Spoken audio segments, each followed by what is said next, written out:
Gokulam jewellers 20,000కు మించి కొనుగోలుకి gold coin, diamonds కి 5,000 ఆఫర్, ఎలక్ట్రిక్ బైక్ గెలుపొందే గొప్ప అవకాశం.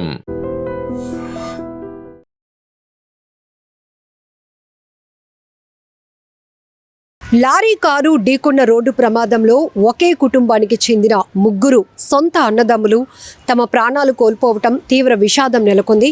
సత్యసాయి జిల్లా నల్లచెరువు పెద్ద ఎల్లంపల్లిలో జరిగినటువంటి ఘోర ప్రమాదం ఆ గ్రామంలోనూ ఆ కుటుంబంలోనూ తీవ్ర విషాదాన్ని నింపిందని చెప్పుకోవచ్చు. మీరు చూస్తున్నారు స్క్రీన్పై విజువల్స్లో, వీళ్ళు ముగ్గురు కూడా సొంత అన్నదమ్ములు. బంధువుల అంత్యక్రియలకు వెళ్ళి తిరిగి వస్తూ ఉండగా ఆగి ఉన్నటువంటి ఒక కంటైనర్ను వీళ్ళు ప్రయాణిస్తున్న కారు బలంగా ఢీకొనటంతో ఒక్కసారిగా ప్రమాదం జరిగింది.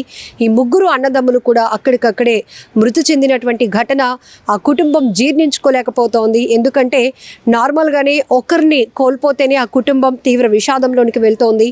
అలాంటిది ముగ్గురిని, అది కూడా వీరి ముగ్గురు కూడా రిటైర్డ్ ఎంప్లాయీస్ అని తెలుస్తోంది. ఇద్దరు ఇందులో రిటైర్డ్ ఎస్ఐలు, అలాగే ఒకరు లెక్చరర్ అని కూడా తెలుస్తోంది. అంటే జీవితం అంతా కూడా సెటిల్ అవ్వటానికి ఎంతో శ్రమించి కష్టపడిన వాళ్ళు ఇప్పుడు రెస్ట్ తీసుకోవాలి, పిల్లలు సెట్ అయ్యారు అనుకునే టైంలో ఇలా ఒకే ప్రమాదంలో ముగ్గురు అన్నదమ్ములు కూడా చనిపోవటం చాలా బాధాకరం అని చెప్పొచ్చు. ఎందుకంటే ఇక్కడ పూర్తిగా ప్రమాదానికి కారణం ఏంటి అనేది కూడా ఇంకా నిర్ధారణకు రాలేదు. పోలీసులు అయితే ఘటనా స్థలికి చేరుకొని ఇన్వెస్టిగేషన్ చేస్తున్నారు. ఎందుకంటే ఆగి ఉన్నటువంటి కంటైనర్ను వీళ్ళు ప్రయాణిస్తున్నటువంటి కారు ఢీకొనటంతో కారులో నలుగురు ప్రయాణిస్తే ఈ ప్రమాదంలో ముగ్గురు అక్కడికక్కడే చనిపోయినటువంటి పరిస్థితి. మృతదేహాలను అయితే పోస్ట్ మార్టం నిమిత్తం తరలించారు. ఆ తర్వాత పూర్తి స్థాయిలో ఇన్వెస్టిగేషన్ కూడా పోలీసులు చేస్తున్నారు. ఇక్కడ ఒకవేళ ఈ ప్రమాదానికి కారణం ఓవర్ స్పీడా, లేకపోతే డ్రైవ్ చేస్తున్నటువంటి వ్యక్తి నిద్రమత్తులో ఉండటమా, లేకపోతే పార్క్ చేస్తున్నటువంటి కంటైనర్ రాంగ్ డైరెక్షన్లో ఉందా, ఇవన్నీ కూడా పోలీసులు ఇన్వెస్టిగేషన్లో తేలాల్సి ఉంది. ఎందుకంటే ఆగి ఉన్నటువంటి ఒక కంటైనర్ను వీరు ప్రయాణిస్తున్న కారు బలంగా ఢీకొనటంతో అక్కడికక్కడే ముగ్గురు ప్రాణాలు కోల్పోయారు. ప్రమాదం జరిగిన తీరు కూడా హృదయాలను కదిలేస్తోంది. ఎందుకంటే ఇంత దారుణమైనటువంటి పరిస్థితిలో వీళ్ళు ప్రమాదానికి గురయ్యారు అనిపిస్తోంది.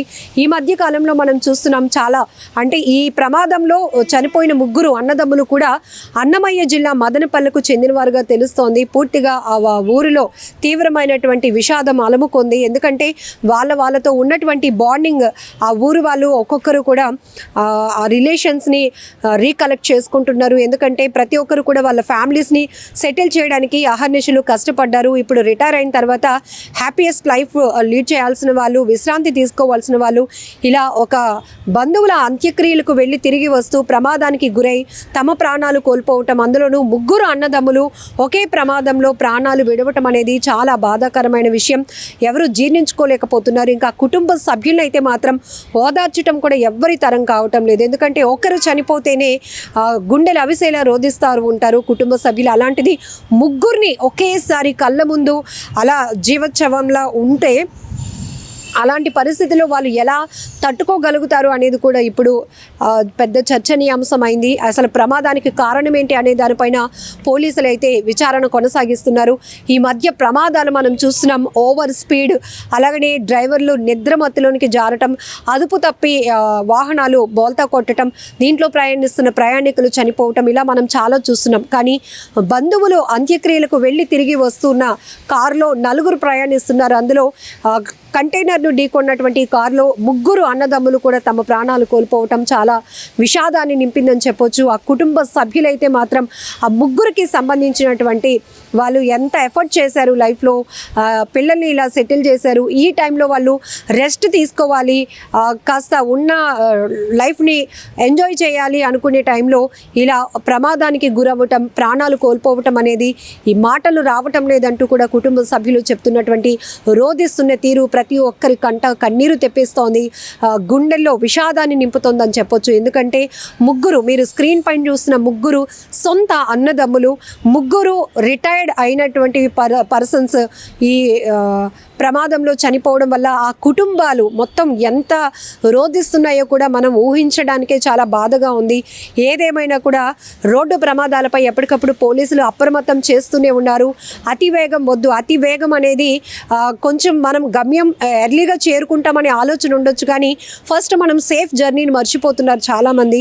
ఇక్కడ ఈ ప్రమాదానికి కారణం ఏంటి అనేది సుస్పష్టంగా ఇంకా పోలీసులు అయితే తెలపలేదు, కానీ ఆగి ఉన్నటువంటి కంటైనర్ను ఢీకొనటం వల్లే ఈ ప్రమాదం జరిగినట్టు. ఆ కంటైనర్ పార్కింగ్ సిచ్యువేషన్ ఎట్లా ఉంది, రోడ్డుకి కాస్త హైవే పైన పార్క్ చేస్తున్నారా, లేకపోతే అక్కడ ఆగి ఉన్నటువంటి పార్కింగ్లో ఉన్నటువంటి కంటైనర్కి సంబంధించిన ఇండికేషన్స్ ఏమి వీళ్ళు చూసుకోలేదా, స్పీడ్గా వెళ్తూ ఉందా కారు, ఇవన్నీ కూడా పోలీసుల ఇన్వెస్టిగేషన్లో తేలాల్సి ఉంది. ఏదేమైనా రోడ్డు ప్రమాదాలపై చాలా అప్రమత్తంగా ఉండాల్సిన అవసరం ఉంది. ఎందుకంటే ఏ క్షణంలో ఏం జరుగుతుందో తెలీదు. కొద్ది నిమిషాలైతే ఇంటికి చేరుకునే వాళ్ళు కూడా అక్కడికక్కడే ప్రమాదానికి గురై ప్రాణాలు పోగొట్టుకుంటున్నటువంటి పరిస్థితులు ఉన్నాయి. కొన్ని రోడ్డు ప్రమాదాలు చిన్న పిల్లలు సైతం అక్కడికక్కడే ప్రాణాలు విడుస్తున్నారు. తమ వారిని కళ్ళెదుటే కోల్పోవటం చూసి మిగతా వాళ్ళు గుండెలు అవిసేలా రోధిస్తున్న తీరు, ఇంకా ఆ ఘటనను మేము మర్చిపోలేకపోతున్నాం, ఇదొక బ్లాక్ డేగా ఇట్లాంటి మాటలు కూడా కుటుంబ సభ్యులు చెప్తూ ఉండటం జీర్ణించుకోలేకపోతున్నాం, తట్టుకోలేకపోతున్నాం అని వాళ్ళు పడుతున్నటువంటి ఆ బాధ, ఆ నరక యాతన మనం చూస్తూనే ఉన్నాం. కనీసం మనం రోడ్డు ప్రమాదాలను నివారించడానికి మనం సేఫ్గా సెక్యూర్డ్గా ఇంటికి చేరుకునే మన ప్రయాణం సేఫెస్ట్ జర్నీగా వెళ్ళాలి అంటే కూడా మనం కూడా కొంత జాగ్రత్తగా ఉండాల్సినటువంటి అవసరం ఉంది. ఎందుకంటే రోడ్డు ఎక్కినాక మనం జాగ్రత్తగా ఉండొచ్చు, ఎదుటివాడు జాగ్రత్తగా ఉండకపోవచ్చు. నిర్లక్ష్యం ఎవరిదైనా కూడా అనవసరంగా అమాయకుల ప్రాణాలు పోతూ ఉన్నాయి. రోడ్డు ప్రమాదాల్లో ఎక్కువగా జరుగుతున్నాయి ఈ మధ్యకాలంలో. ఆ ప్రమాదాల్లో ఎక్కువ మంది ప్రాణాలు కోల్పోతూ ఉండటం మరింత బాధాకరమైన విషయం. ఇక్కడ సత్యసాయి జిల్లా నల్లచెరువు పెద్ద ఎల్లంపల్లిలో జరిగినటువంటి ఈ రోడ్డు ప్రమాదంలో లారీని ఢీకొన్న కారు, ఈ రోడ్డు ప్రమాదంలో కూడా ఒకే కుటుంబానికి చెందిన 3 సొంత అన్నదమ్ములు తమ ప్రాణాలు విడవటం అనేది చాలా బాధాకరమైన విషయం.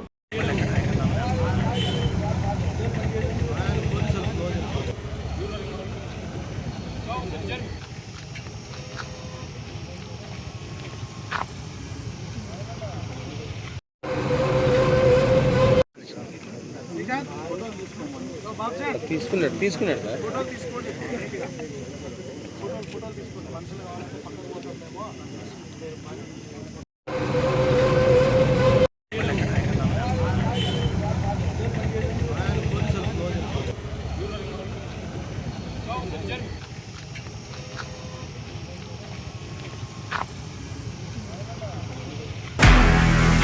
నిజంగా ప్రస్తుతం ఉన్నటువంటి సమాజం దేనికి ప్రయారిటీ ఇస్తుంది?